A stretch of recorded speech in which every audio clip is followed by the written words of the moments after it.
Bismillahirrahmanirrahim. Assalamualaikum warahmatullahi wabarakatuh. Saya akan memberikan kuliah teknik pantai dengan topik bahasan faktor alam yang berpengaruh dalam perencanaan bangunan pantai.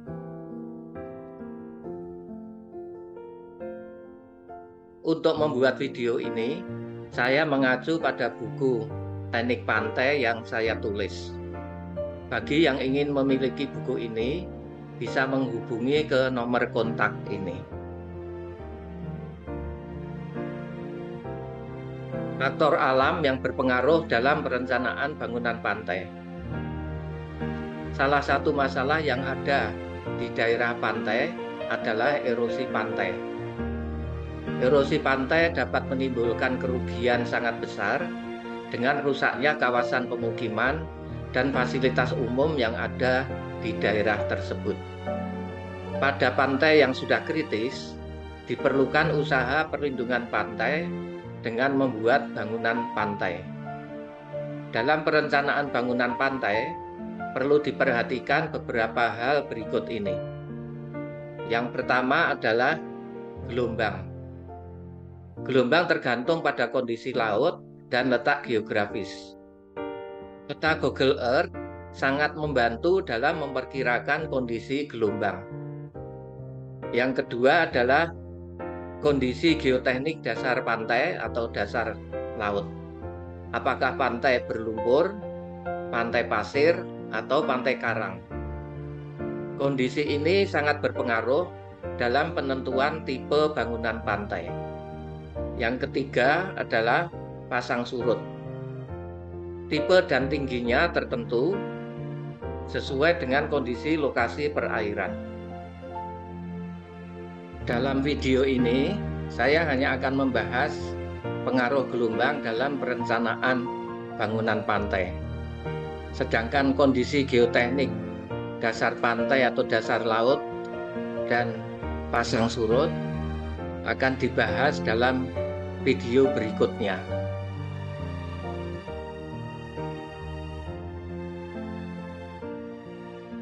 Kondisi gelombang. Sekarang kita akan membahas tentang kondisi gelombang. Kondisi gelombang sangat dipengaruhi oleh lokasi perairan di mana bangunan pantai berada. Gelombang sangat penting dalam perencanaan bangunan pantai. Kita perlu mengetahui lokasi bangunan pantai atau pelabuhan yang akan kita rencanakan.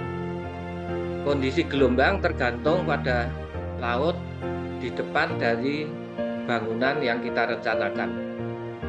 Dalam video yang lalu, saya sudah menjelaskan posisi geografis dari bangunan pantai dengan menggunakan peta Google Earth terhadap gelombang. Juga saya putarkan video gelombang di Laut Bali yang kondisinya serupa dengan Laut Jawa.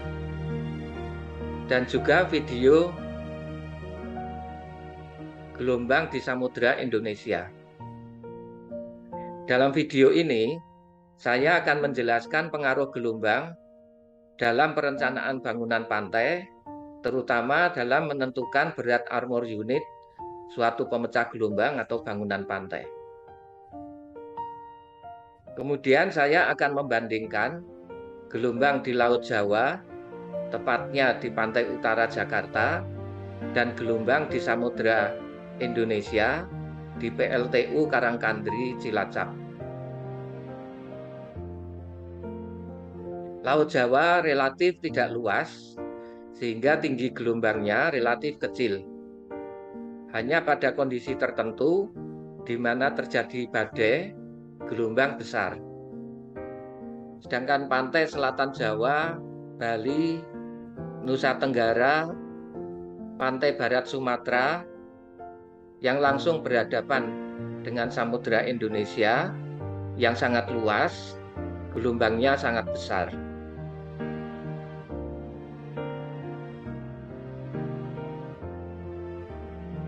Saudara sekalian yang saya hormati, berikut adalah kondisi gelombang di Laut Jawa, tepatnya di pantai utara Jakarta, dan gelombang di Samudra Indonesia.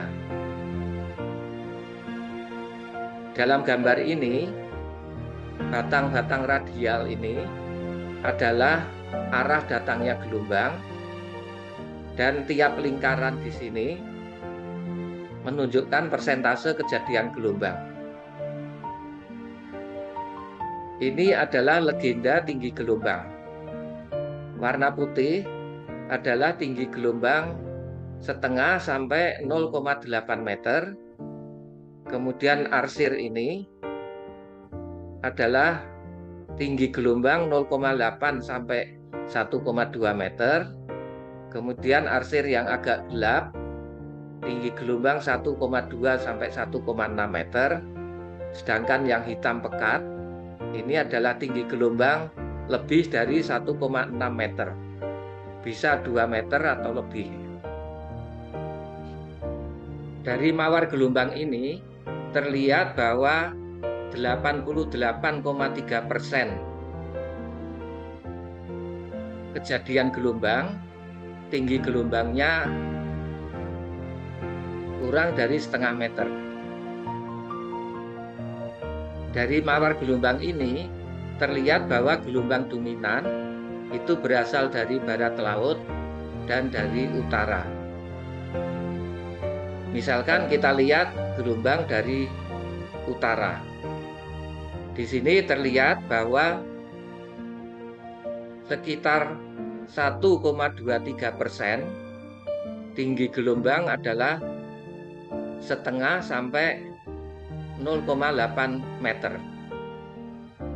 Kemudian yang arsiran ini sekitar 1,84% tinggi gelombang adalah 0,8 sampai 1,2 meter. Kemudian yang arsir hitam ini sekitar 0,17% dari kejadian gelombang.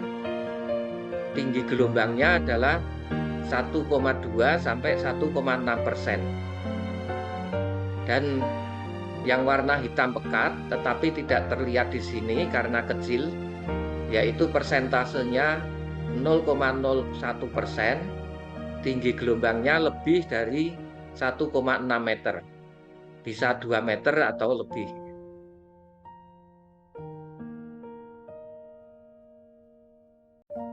Sedangkan gambar di samping kanan, ini adalah mawar gelombang di Samudra Hindia, di Samudra Indonesia. Dalam legenda ini, kotak warna putih adalah tinggi gelombang 0 sampai 1 meter, kemudian arsir titik-titik, tinggi gelombang 1 sampai 2 meter, kemudian arsiran ini 2 sampai 3 meter, sedangkan yang hitam adalah tinggi gelombang lebih dari 3 meter. Terlihat dalam mawar gelombang ini bahwa gelombang dominan itu berasal dari barat daya, selatan, tenggara, dan timur. Persentase kejadian gelombang dalam mawar angin ini juga diberikan dalam tabel ini. Misalkan kita lihat gelombang dominan yang dari arah selatan. Ini adalah tinggi gelombang 0 sampai 1, 1 sampai 2 meter, 2 sampai 3 meter, dan ini tinggi gelombang lebih dari 3 meter. Kemudian ini adalah persentase kejadian gelombang untuk arah utara, timur laut, timur, tenggara, dan seterusnya sampai barat laut. Dari tabel ini, misalkan untuk gelombang dominan dari selatan, tinggi gelombang 0 sampai 1 meter, kejadiannya 3,02%. Kemudian persentase kejadian gelombang 1 sampai 2 meter adalah 20,27%.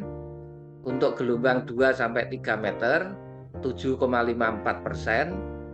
Lebih dari 3 meter 1,89%. totalnya dari arah selatan adalah 32,72%. Kalau persentase kejadian gelombang ini kita nyatakan dalam hari per tahun, dengan 1 tahun adalah 365 hari, berarti untuk gelombang dari selatan dengan tinggi gelombang 0 sampai 1 meter sebesar 3,02%, itu adalah 11 hari. Kemudian tinggi 1 sampai 2, 74 hari, 2 sampai 3 meter, 27,5 hari, dan lebih dari 3 meter adalah 6,9 hari, totalnya ada 108 hari. Demikian juga kita bisa menghitung untuk arah tenggara, barat daya, dan timur. Yang totalnya untuk gelombang 0 sampai 1 meter itu adalah 55,4 hari, 1 sampai 2 meter 167 hari, 2 sampai 3 meter 77,3 hari, dan lebih dari 3 meter itu ada 13,1 hari. Totalnya 313 hari dalam 1 tahun, itu tinggi gelombangnya besar.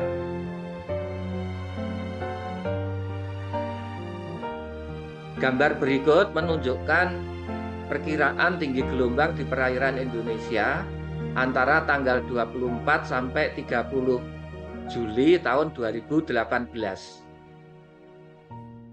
Peta ini dikeluarkan oleh Badan Meteorologi, Klimatologi, dan Geofisika.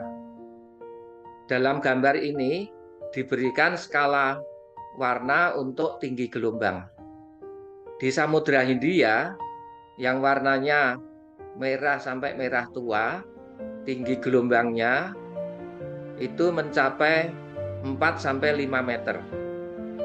Bahkan pada tanggal 24 Juli, tinggi gelombang di Samudra Indonesia itu mencapai 4 sampai 6 meter, tanggal 25 5 sampai 7 meter, 26 3,5 sampai 5 meter, dan seterusnya tanggal 30 3 sampai 5 meter. Sedangkan di Laut Jawa warnanya biru tua sampai biru muda, tinggi gelombangnya setengah sampai 1,25 meter.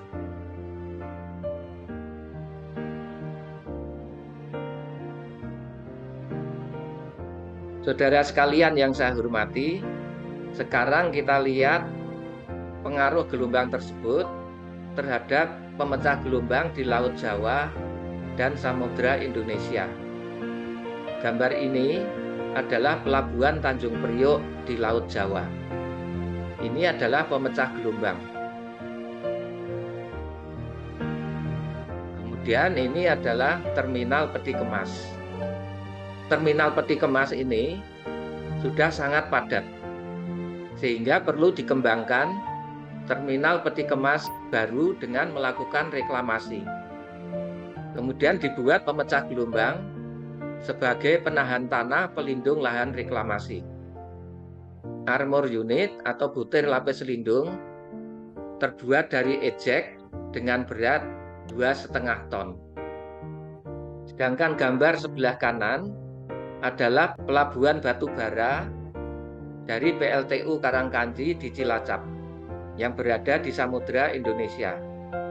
Ini adalah PLTU-nya, dan ini adalah pelabuhan PLTU Karangkanci. Semula ada 3 PLTU dengan kapasitas 2 kali 300 MW atau 600 MW dan 660 MW.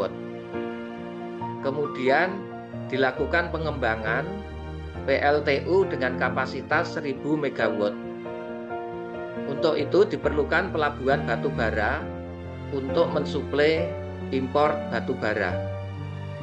Sebelah kiri ini adalah pelabuhan lama untuk mendukung PLTU 1260 MW.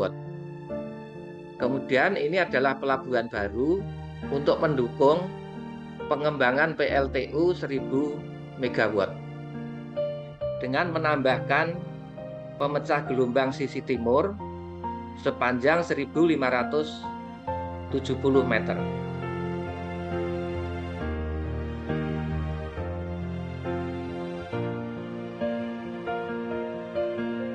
Berikut adalah pengembangan pelabuhan Tanjung Priok. Garis merah ini adalah pemecah gelombang lama. Kemudian yang garis titik-titik merah ini adalah pemecah gelombang lama yang dibongkar. Kemudian perairan pelabuhan diperdalam sampai kedalaman 20 meter.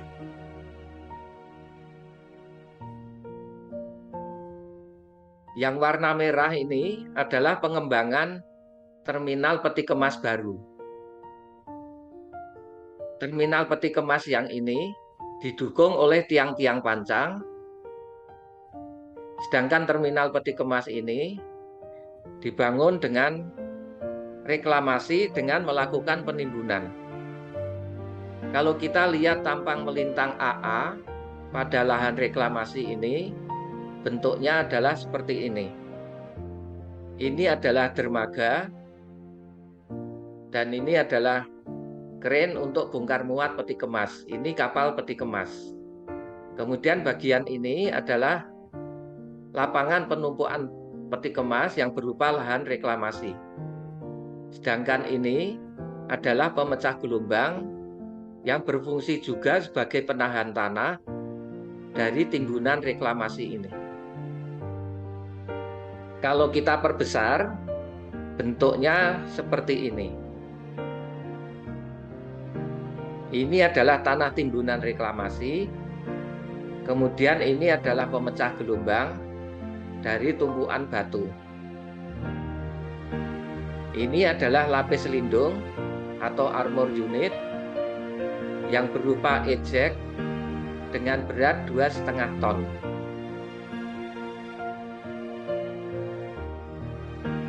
Ini adalah bentuk ejek yang berupa blok beton dengan 6 kaki. Ejek ini disusun sedemikian rupa sehingga kaki-kakinya saling mengkait dengan ejek yang ada di sampingnya sehingga stabilitasnya tinggi. Sekarang kita bandingkan dengan gambar di samping, yaitu pemecah gelombang Pelabuhan Batubara PLTU Karangkanji di Cilacap. Ini adalah pemecah gelombang yang pada waktu saya meninjau lokasi sedang dalam pelaksanaan. Ini adalah ujung pemecah gelombang yang panjangnya mencapai 1570 meter. Armor unit ini berupa double link block dengan berat W sama dengan 22 ton per butirnya. Pada saat terjadi gelombang besar pada bulan Juli 2018, beberapa double link block ini longsor dan ada yang retak sehingga perlu diganti. Dari perbandingan ini terlihat bahwa pemecah gelombang di Laut Jawa memerlukan armor unit dengan berat 2,5 ton yang berupa ejek. Sedangkan di Samudra Indonesia, armor unit berupa double link block beratnya 22 ton.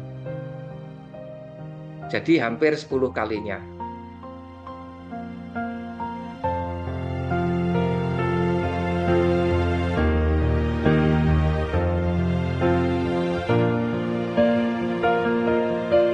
Saudara sekalian yang saya hormati, saya kira ini yang bisa saya sampaikan. Semoga bermanfaat. Mohon jangan lupa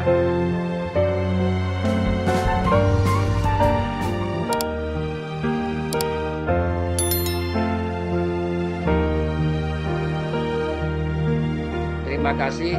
Wassalamualaikum warahmatullahi wabarakatuh.